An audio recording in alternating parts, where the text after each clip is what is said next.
नमस्कार, आप देख रहे हैं स्पेशल कवरेज न्यूज़ और मैं हूं आपके साथ अरुण मिश्रा। बेहद ही बड़ी खबर लेकर आपके सामने हाजिर हूं। आज मुख्य चुनाव आयुक्त और बंगाल की मुख्यमंत्री ममता बनर्जी के भतीजे, तृणमूल कांग्रेस के राष्ट्रीय महासचिव अभिषेक बनर्जी की जबरदस्त बहस हुई। आज दिल्ली में अभिषेक बनर्जी की 10 सांसदों के साथ मुख्य चुनाव आयुक्त ज्ञानेश कुमार से मीटिंग थी और ये मीटिंग हो चुकी है। मीटिंग के बाद अभिषेक बनर्जी बाहर आए और मीडिया को आकर पूरी सच्चाई बयां कर दी। दरअसल बंगाल में सियासी पारा चढ़ने लगा है। ऐसे में एसआईआर का काम भी जबरदस्त तरीके से चल रहा है और इस एसआईआर को लेकर देश में एक सियासी घमासान देखने को मिल रहा है।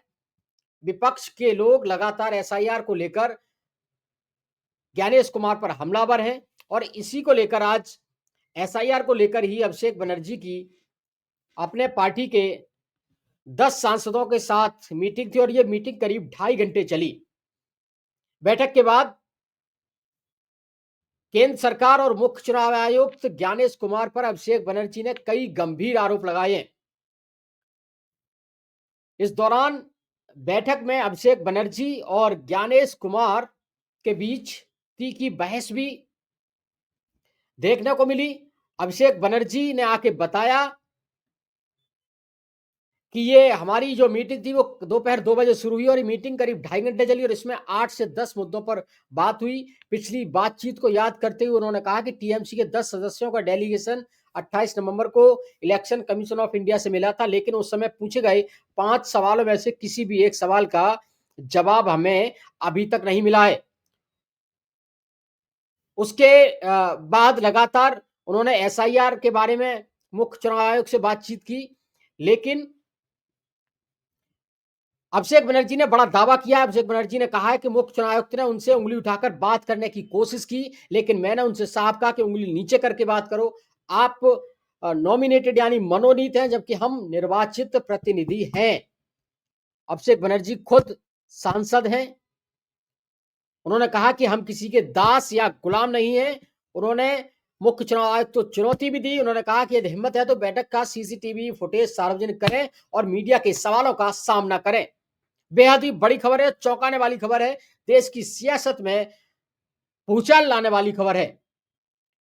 देश का सियासी पारा भले ही गिरता हुआ नजर आ रहा है, लेकिन ये एक ऐसी खबर सामने आई है जिसने निश्चित तौर पर सियासी पारा बढ़ा दिया है। अभिषेक बनर्जी की मुख्य चुनाव आयोग से बहस हुई है और सबसे बड़ी बात उन्होंने उन्हें चुनौती दी है कि यदि हिम्मत है तो वो बैठक की सीसीटीवी फुटेज को सार्वजनिक करें और मीडिया के सवालों का सामना करें। दरअसल अभिषेक बनर्जी और टीएमसी के 10 सांसदों ने पश्चिम बंगाल सरकार के वरिष्ठ मंत्रियों ने मुख्य चुनाव आयुक्त ज्ञानेश कुमार से करीब 2.5 घंटे तक मुलाकात की, लेकिन आयोग उनके उठाए गए सवालों का कोई ठोस जवाब नहीं दे सका।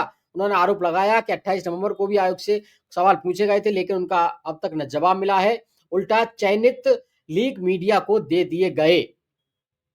बनर्जी ने यह भी आरोप लगाया कि देश में अब ईवीएम के बजाय सॉफ्टवेयर और एल्गोरिदम के जरिए वोटर लिस्ट यानी इलेक्टोरल रोल्स में हेर-फेर कर वोटिंग की जा रही है।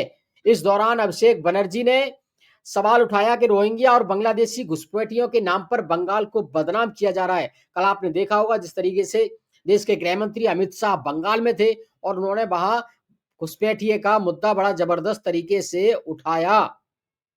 इस पर अभिषेक बनर्जी ने कहा कि अगर 58 लाख लोगों की सूची बनाई गई है तो उसमें साफ बताया जाए कि कितने अवैध प्रवासी हैं। अगर कोई अवैध है तो हमें भी उन्हें बाहर करने के पक्ष में हैं, लेकिन झूठा प्रचार बर्दाश्त नहीं करेंगे। उन्होंने ये भी कहा कि 11 राज्यों में एसआईआर चल रहा है, लेकिन बंगाल में सबसे कम डिलीशन होने के बावजूद यहाँ सबसे ज्यादा सख्ती की जा रही है। अभिषेक बनर्जी ने विपक्षी को भी एक संदेश दिया। उन्होंने कहा कि कांग्रेस, आप और आरजेडी सहित विपक्षी दलों से अपील की है कि वे समझे कि वोट चोरी ईवीएम से नहीं, वोटर लिस्ट और सॉफ्टवेयर के जरिए हो रही है। अभिषेक बनर्जी ने बड़ा बयान दिया है। उन्होंने कहा है कि ईवीएम से नहीं, ये वोट चोरी वोटर लिस्ट और सॉफ्टवेयर के जरिए हो रही है। उन्होंने दावा किया है कि बीजेपी महाराष्ट्र, हरियाणा, दिल्ली और बिहार में इसी तरीके से जीत हासिल कर रही है। उन्होंने कहा कि पहले मतदाता तय करते थे कि सरकार कौन बनाएगा, अब सरकार तय कर रही है कि वोट डालने कौन जाएगा। बेहद बड़ा बयान है ये अभिषेक बनर्जी का। लेकिन याद रखिए बीजेपी हमेशा सत्ता में नहीं रहेगी, संविधान रहेगा। 2026 में बंगाल की जनता बीजेपी को फिर से हराएगी। अभिषेक के अनुसार केवल बंगाल में ही चुनिंदा सूक्ष्म पर्यवेक्षकों और जिला पर्यवेक्षकों की नियुक्ति की गई है। आयोग का कहना है कि उनके पास अधिकार नहीं है। उन्होंने कहा कि कई एरो मशीनें बेकार पड़ी हैं, उनमें से सभी का उपयोग नहीं हो रहा है, उन्हें किराए पर लिया जा सकता था। लेकिन अभिषेक के अनुसार आयोग के पास इस सवाल का भी कोई जवाब नहीं था। अभिषेक के शब्दों में मुख्य चुनाव आयुक्त को यह नहीं पता कि बंगाल में एसआईआर का काम ठीक से किया जा रहा है या नहीं किया जा रहा है। इससे स्पष्ट है कि वह ऐसा व्यवहार कर रहा है मानो उसे ऊपर से आदेश मिल रहे हों। बंगाल के मामले में पूरी तरह बात स्पष्ट नहीं है। बैठक के दौरान घटनाक्रम का जिक्र करते हुए अभिषेक बनर्जी ने ये बड़ा दावा किया। उन्होंने कहा कि मुख्य चुनाव आयुक्त ने उंगली उठाकर बात करने की कोशिश की, लेकिन मैंने उनसे साफ कहा उंगली नीचे करके बात करो। आप मनोनीत हैं और हम निर्वाचित प्रतिनिधि हैं। हम किसी के दास या गुलाम नहीं हैं। अभिषेक का सवाल था कि बंगाली में सूक्ष्म पर्यवेक्षकों की नियुक्ति क्यों की गई, जबकि एसआईआर में वहीं से सबसे कम नामों को बाहर रखा है। आंकड़े भी दिए अभिषेक बनर्जी ने और आंकड़े देते हुए बताया कि तमिलनाडु में संशोधन दर 12.57%, छत्तीसगढ़ में 8.76%, गुजरात में 9.95% और केरल में 6.65% है। केवल बंगाल में यह दर 5% है। बंगाल में ऐसा क्यों किया गया जबकि बाकी राज्यों में कहीं भी सूक्ष्म पर्यवेक्षकों की नियुक्ति नहीं की गई थी? अभिषेक बनर्जी ने बाकी एक बड़ा सवाल उठाया है। अभिषेक ने ये जो पूरा मामला जो बैठक के दौरान जो भी बातचीत हुई, ये आकर मीडिया से बातचीत की और ये आप फ़ोटो देख रहे हैं, उसी समय का ये फ़ोटो है। मीडिया से बातचीत करते हुए अभिषेक बनर्जी ने अंदर क्या-क्या बात हुई, वो पूरा कच्चा चिट्ठा मीडिया के सामने खोल दिया। ऐसे में जहां विपक्षी पार्टियां लगातार चुनाव आयोग और एसआईआर को लेकर हमलावर हैं, ऐसे में ये अभिषेक बनर्जी का बयान निश्चित तौर पर एक बड़ा भूचाल लाएगा देश की राजनीति में।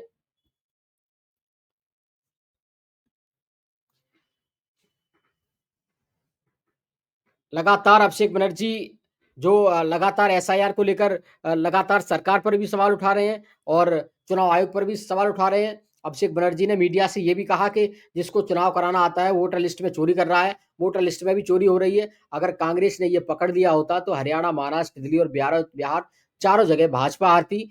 सरकारी सर्कुलर और नोटिफिकेशन से चलती है, लेकिन भारत सरकार भारत को व्हाट्सएप से चलाना चाहती है। व्हाट्सएप यूनिवर्सिटी की बात की है अभिषेक बनर्जी ने। उन्होंने कहा कि चुनाव आयोग देश को चुनाव आयोग से चलाना चाहता है। ये कोई नोटिफ़िकेशन इसलिए जारी नहीं करना चाहते क्योंकि ये जानते हैं कि ऐसा करने के बाद सारी राजनीतिक पार्टियों को उसे कोर्ट में ले जाने और चुनौती देने का अधिकार है। उन्होंने कहा कि हमने 8 से 10 मुद्दों की चर्चा की।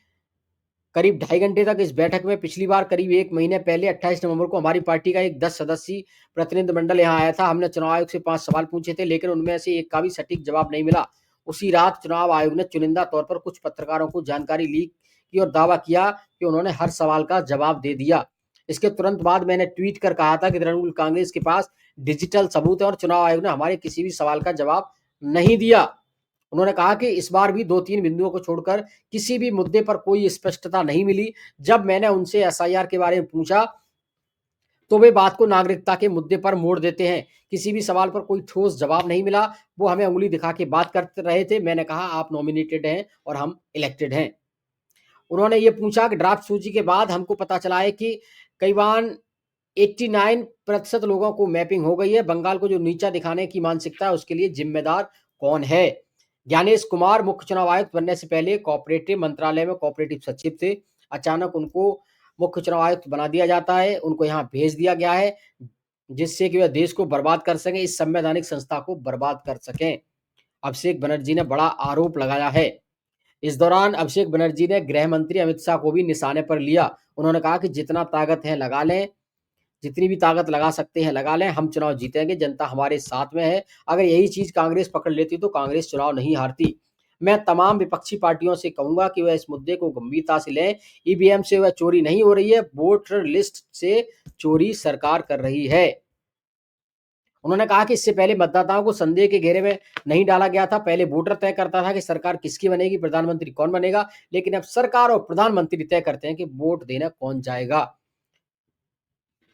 अभिषेक बनर्जी ने ये भी कहा कि अगर आपको मुद्दा उठाना है तो सड़कों पर उतरना होगा, आपके कार्यकर्ताओं को काम करना पड़ेगा, सिर्फ टीवी पर सामने आकर आरोप लगाने से कुछ नहीं होगा। आप टीवी पर बैठकर कुछ भी बोलते रहें, तो उससे वोट चोरी नहीं रुकेगी। जब अंतिम मतदाता सूची आएगी और उसमें गड़बड़ियाँ होंगी, तो लड़ाई वहीं खत्म नहीं होगी। हम उसको कानूनी तौर पर भी लड़ाई को और आगे बढ़ाएँगे। तो ये अभिषेक बनर्जी ने चुनाव आयोग के साथ जो बैठक की उसके बाद वो सामने आए और मीडिया के सामने सारे सवालों का जवाब दिया और मीडिया के सामने उन्होंने सारी ये कहानी बताई कि मुख्य चुनाव आयुक्त के साथ बैठक में हंगामा हुआ, तीखी बहस हुई और हमें किसी भी सवाल का जवाब नहीं मिला। अब देखना ये है कि चुनाव आयोग की तरफ से भी कोई जवाब आता है, तब तक आपसे हम विदा लेंगे। धन्यवाद, नमस्कार।